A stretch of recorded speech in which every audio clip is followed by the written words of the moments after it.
Hello everyone, good morning. কেমন আছো সবাই? আশা করছি সবাই সুস্থ আছো, ভালো আছো। আমি অনিশা, আমার চ্যানেলের আরও একটি নতুন ভিডিওতে তোমাদের সকলকে অনেক অনেক স্বাগত, অনেক ভালোবাসা জানাই। সকাল সকাল আমি আর আমার কাকার ছেলে মানে আমার ভাই নামর শান্তনু দুজনে মিলে চলে যাচ্ছি আমার ঠাকুমা আর ঠাকুরদাদার বাড়িতে। এইখানে আর কি একটা লেবু গাছ আছে, মা বললো যে যা লেবু পেড়ে নিয়ে আয়। ওই ভাই শান্তনু ও আবার না লেবু টেবু এইসব ভালো খায়, ডাল খায়, আর হচ্ছে এমনি কোনো সবজি আলু ছাড়া আর কোনো কিছুই খেতে চায় না, তো ওর জন্য মা ডাল রান্না করছে। আর এই যে দেখো, এটা হচ্ছে আমার ঠাকুমা আর ঠাকুরদাদার ঘর, মানে এইখানেই ওরা থাকতো। ভীষণ কষ্ট লাগে এইখানে আসলে, জানো তো, চারিদিকে শুধু ওদের স্মৃতি আর স্মৃতি, সব কিছু ওদের হাতেই করা, তো আসলে ভীষণ কষ্ট লাগে। আর আমার ভাইকে দেখতেই পারলে ওপরে উঠে গেছে, একদম ওপরের চালে যাবে, ওখান থেকে আর কি লেবু পাড়বে, নিচ থেকে সমস্ত লেবু না পাড়া হয়ে গেছে। আর এই যে দেখো কত সুন্দর বড় বড় লেবু, জানো তো, আর ভীষণ রস, না দেখলে তোমরা বুঝবে না, লেবু গাছটায় দারুণ দারুণ লেবু হয়। তো আমরা পেড়ে টেড়ে নিয়ে চলে এসেছি আর এখন যাচ্ছি বাড়িতে, তোমাদের দেখাচ্ছি, দাঁড়াও। কতগুলো লেবু পেড়েছি, আরও প্রচুর লেবু আছে, কিন্তু এত লেবু একবারে পারলে কি করব, কি করে খাবো। তো সামনে একটা দাদু বসেছিল, ওনাকেও কটা দিয়েছি আর কি। তো এখনও বাড়িতে নিয়ে এসেছি লেবুগুলো ধরে ধরে। জানো তো, কদিন না আমার ভিডিও এডিট করার সময়ই হচ্ছিল না, মানে ভিডিওগুলো এডিট করব, তোমাদের সঙ্গে শেয়ার করব, সেটা টাইমই পাচ্ছিলাম না। তো আজকে আমি তোমাদের সঙ্গে ভিডিওটা অনেক কষ্ট করে এডিট করলাম, মানে এই ফোন নিয়ে যে আমি কত জায়গায় দৌড়াদৌড়ি করেছি সেটা তোমাদের বলে বোঝানোর মতো না। আমি তো থাকি বাবার বাড়িতে, তোমরা জানো তো, এই বাড়িতে না প্রচুর সমস্যা ভয়েস ওভার দেওয়ার, মানে চারিদিকে এত আওয়াজ আর এত মানে চেল্লামেল্লি করে বাচ্চাগুলো, তো সেই জন্য না আমি ভয়েস ওভার দিতেই পারি না। আমার ফোন নিয়ে আমি কত জায়গায় যে ঘুরেছি, সকাল থেকে না মানে 1 ঘন্টা 2 ঘন্টা ধরে আমি ফোন নিয়ে দৌড়াদৌড়ি করেছি যে কোথায় গিয়ে আমি ভয়েস ওভারটা দেবো। শেষমেশ ঘরের পেছনে একটা কোণার মধ্যে এসে আমি ভয়েস ওভারটা দিচ্ছি, তাহলে বুঝতে পারছো কতটা কষ্ট করছি আমি তোমাদের জন্য। তারপরে এই যে দুপুরবেলায় দেখো, খাওয়া দাওয়ার পরে আমার বোনের একটা পার্সেল এসছে, এটা হচ্ছে মোজা আর কি। শীত তো পড়েই গেছে, তোমরা সবাই জানো, তো সবার জন্য বোন মোজা অর্ডার করেছে। এখান থেকে আমার ভাই তো মানে কাকার ছেলে আগে থেকেই হাত পাচ্ছে যে আমাকে আগে একটা দিবি, তো ব্ল্যাকটা পছন্দ করে নিয়েছে, আমাকে দিয়েছিল পিঙ্কটা, আর সবাইকে সবার মতো দিয়েছে। আর এদিকে দেখো বিকালবেলার দিকেই নারকেলের যে খোসাগুলো হয় সেইগুলো আমি কাটতে বসেছি। এই সন্ধ্যাবেলার দিকে না আমার এই ধূপ মানে ধুনো পোড়াতে না ভীষণ ভালো লাগে, আমি মানে প্রতিদিন পোড়াই, না থাকলে একদিন আমি পাগল হয়ে যাই, কোথায় আছে কোথায় আছে, কাটা না থাকলে আমি আস্ত দিয়ে দিই, মানে এতটা পছন্দ করি। তো দা দিয়ে না আমি কাটতে পারছিলাম না, তারপরে মামাই বটিটা এনে দিল, এখন বটি দিয়ে কাটবো। আর বিকালের দিকে যাব একটু বাজারে, একটু দরকার আছে। আর এই যে দেখো যাওয়ার পথে দেখি এই যে বাচ্চাগুলো, তোমাদের তো বললাম আমাদের বাড়ির এখানে প্রচুর চেল্লামেল্লি হয়, সারাক্ষণ বাচ্চাদের কিচির মিচির, তো ওখানে ওরা র্যাকেট খেলছিল। আর এই যে দেখো যাবো আমরা বাজারে, সেই জন্য রেডি হচ্ছি। আর এদিকে আমার আরেকটা কাকার ছেলে কি বলে শোনো।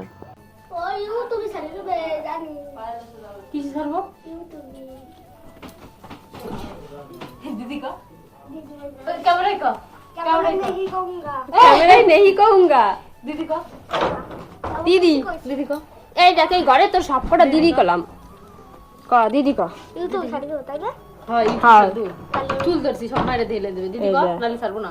দিদি দিদি কস তালি ছাড়বো না, দিদি কস তালি ছাড়বো না, দিদি ক তালি ছাড়বো না, আমার লাগে না। এই তোর দিদি হই না, আমরা দিদি কত কি হই তোর? কইছি একবার কইছি। কবে কইছিস?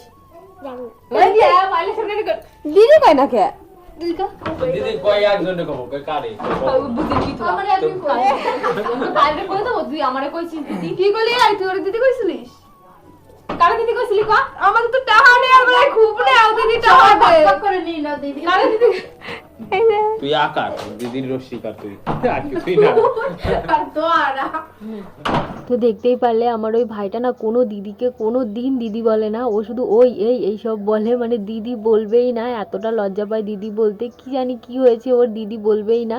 আর এদিকে দেখতেই পারছো 3 জনে আমরা বেরিয়ে পড়েছি, আর আমার এই দিদিটা বলছিল আমার একটা কানে কানের আছে আর একটা কানে নেই। আমরা 3 বোন, মানে ওটা আমার পিসির মেয়ে, তোমাদের তো আগেও দেখিয়েছি। আর এই যে আমরা 2 বোন, আমার পাশে যে রয়েছে ওটাও আমার বোন, মানে নিজের বোন ওটা আর কি। তো আমরা 3 জনে মিলেই যাচ্ছি, বাজারে কিছু কেনাকাটা আছে।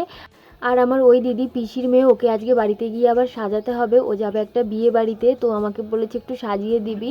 আর এদিকে এসছে ওর জামা কাপড় কিনতে আর কি, বিয়ে বাড়ি যাবে, বাড়ি থেকে তো জামা প্যান্ট আনেনি, তো সেই জন্যই আর কি জামা কাপড় কিনতে আসা। তো এখান থেকে কি কিনেছে সেটা আমি তোমাদের সঙ্গে অবশ্যই শেয়ার করব। এখান থেকে আর ভিডিও করা হয়নি। তারপরে আমরা চলে এসেছিলাম পার্লারে, আর এখানে ভুরু তুলবো আমি আর আমার দিদি দুজনে। আমার বোনকে অনেক করে বললাম, ও না তুলতেই চায় না, কারণ ওর ভুরু প্রচণ্ড আর ওর প্রচুর ব্যথা লাগে, সেই জন্যেও আর কি ভুরু টুরু তুলতে চায় না, ও সহ্যই করতে পারে না। আর আমার কথা কি বলবো, আমি তো 6 মাস 1 বছর পরে গিয়ে ভুরু তুলি, আমারও প্রচণ্ড ব্যথা লাগে, আমিও সহ্য করতে পারি না, অনেক দিন পর পর গিয়ে ভুরুটা আমি তুলি। আর ভুরু না ওপর দিয়ে তোলার সময় অতটাও বেশি ব্যথা লাগে না, কিন্তু নিচ দিয়ে যখন তোলে ওই চোখের ওপর দিয়ে, তখন যে কেমন লাগে কি বলবো, প্রাণটা একদম বেরিয়ে যায়, প্রচণ্ড ব্যথা লাগে, কান্না পায় ভীষণ। আর এই শীতের সময় ওরে বাবা কি যে লাগা লেগেছে কি বলবো তোমাদের। আর আমার ভুরু তো পাতলা, অতটাও বেশি ঘন না। আর মনে মনে ভাবি যাদের ঘন ভুরু তাদের কেমন অবস্থা হয়, তাদের তো প্রাণ পুরো একদম হাতে চলে আসে। তো দেখতেই পারছো ভীষণ লাগছিল, এখানে আমি করছিলাম, মানে এতটা ব্যথা লাগছিল, কিন্তু অতটাও লাগেনি। আসলে কি বলবো, শীত না, ওই জন্য আর একটু বেশি লেগেছে। তো ভুরু টুরু তুলে আমি আসার পথে দেখি কত সুন্দর সুন্দর বেগুন, আর বেগুন দেখে আমি একদম লোভ সামলাতে পারিনি। তো এখান থেকে আমি 1 কিলো বেগুন নিয়ে নিয়েছি। আর আমার বোন দেখেছে জলপাই, ও জলপাই খেতে ভীষণ পছন্দ করে, তো আমায় বললো একটু জলপাই নেই, তো ওর জন্য আমি কিছুটা জলপাই নিলাম। জলপাই আর বেগুন এই দুটো সবজি নিয়ে চলে যাচ্ছি বাজারে, এসেছি শপিং করতে। আর দেখো এদিকে আমি বেগুন সবজি বাজার করতে শুরু করে দিয়েছি। আমি ভালো ভালো টাটকা টাটকা সবজি দেখলে আমার ভীষণ ভালো লাগে। তারপরে তো বললাম তোমাদের, আমার দিদিটা যাবে আর কি ওই বিয়ে বাড়িতে, সেই জন্য আর কি গোলাপ নিতে এসছে। তো এখান থেকে দেখতেই পাচ্ছ আমরা গোলাপ আর কি পছন্দ করছিলাম। আর এই যে এই ফুলগুলো না আমার ভীষণ ভালো লাগে, কি বলবো, জিপসি আমার খুবই ভালো লাগে। আর এখানে দেখো কত সুন্দর সুন্দর গোলাপ, মানে আমি ফুলের দেখলেই আমি পুরো পাগল হয়ে যাই, ফুল দেখলে আমার নিতেই হবে, মানে এতটা পছন্দ করি আমি ফুল, ফুলের জন্য আমি পুরো দিওয়ানা বলতে পারো।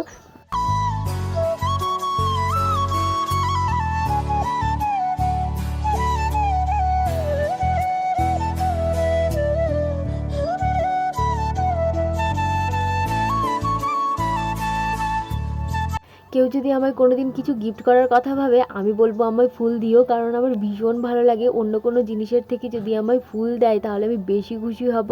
তো আমরা সবাই মিলে আর কি ফুল টুল নিয়ে এখনই যাচ্ছি আর কি বাড়ির দিকে যাব। যাওয়ার পথে রাস্তায় আর কি একটু কসমেটিক্সের দোকানে যাব। আমার দিদি বললো যে আইল্যাশ পরবে, তো এখান থেকে আইল্যাশ কিনতে এসে আমি একটা আমার জন্য মঙ্গলসূত্র নিয়েছি, আমার বোন আর কি গার্ডার, এইসব টুকিটাকি জিনিস নেওয়া হয়েছে। কেনাকাটার পরে এখনই বসবো টোটোতে, যাব বাড়ির দিকে। আর দেখি যে দোকানে আতা, আর আমার বোন আতা খেতে এত পছন্দ করে, আমিও ভীষণ পছন্দ করি। সেই ছোটোবেলায় যখন বাবা মায়ের সঙ্গে উড়িষ্যা থাকতাম তখন আতা খেয়েছি। আর এখানে তো পাওয়া যায় না, এখানে অন্য কিছু পাওয়া যায়, নোনা ফল না কি একটা বেশ বলে, আর আতা তো পাওয়া যায় না। ওখান থেকে আমরা বড় দেখে একটা আতা নিয়ে নিয়েছি। আর এখানে যা আতার দাম কি বলবো, উড়িষ্যা দিয়ে ওখানে সবাই ফেলিয়ে ফেলিয়ে রাখতো, ফেলে ফেলে এদিকে ওদিকে ছড়াছড়ি ছিল, আর এখানে এত টাকা করে দাম। আর এদিকে যাওয়ার পথে আমি আমার ভাইয়ের জন্য চপ নিয়ে নিচ্ছিলাম। আমার ভাই আলুর চপ খেতে ভীষণ পছন্দ করে, মানে আলুর চপের জন্য আমার ভাই দিওয়ানা বলতে পারো, একসঙ্গে 5-6টা খেয়ে নেবে। আর এদিকে বাড়িতে এসে তাড়াহুড়োর মধ্যে বসেছিলাম দিদিকে সাজাতে, কারণ অনেকটা দেরি হয়ে গেছে। আর এই যে ড্রেসটা দেখছো, এই ড্রেসটাই আর কি কিনে এনেছে আমার দিদি। আর সাজানোর সময় না ভিডিও করা হয়নি, যেহেতু তাড়াহুড়োর মধ্যে বসছি। তারপরে আর কি একটা বন্ধু এসছে, ফ্রেন্ড, তো ওকে বললাম তাড়াতাড়ি ঝটপট করে একটু আমাকে ভিডিও করে দে। তো এদিকে তোমাদের আমি পরে দেখাবো ফটোতে। আর আমার ক্যামেরা যেহেতু ভালো না, সেই জন্য আর কি বেশি ভালো লাগে না, কিন্তু সামনে থেকে না দারুণ লাগছিল দেখতে। তোমরা বুঝতে পারছো না, এখানে দাঁড়াও ছবি দেখালে তোমরা একটু বুঝতে পারবে। আর হেয়ারস্টাইলটা ভেবেছিলাম একটু কার্ল করব, তো সেটা করার সময় হয়ে ওঠেনি। তো কি করা যাবে, সিম্পলভাবে সামনে দিয়ে একটু ঘুরিয়েছি, আর চুলটাকে মানে ছেড়েই দিয়েছি, আর দুটো ফুল গুজে দিয়েছি। হেয়ারস্টাইলটা মনের মতো করতে পারিনি, কারণ একটুও টাইম পাইনি। ওকে আমি সাজিয়েছি 30 মিনিটের মধ্যে। সামনের হেয়ারটুকু ক্রিম্পিং করে আমি ফুল টুল গুজে একটু সামনে দিয়ে একটু মানে চুলটা বেঁধে দিয়েছি। আমি ভেবেছিলাম ফুল হেয়ার ক্রিম্পিং করে আমি সুন্দর করে কার্ল করে দেবো, কিন্তু সেটা করার আর সময় হয়ে ওঠেনি। আর এদিকে আমার দিদি রিভিউ দিচ্ছিল কেমন হয়েছে সাজানো, সেটাই আর কি। আর আমি তোমাদের কটা ছবি দিয়ে দিচ্ছি দুটো, তো দেখে নাও, তোমরা জানিও অবশ্যই কেমন হয়েছে সাজানোটা।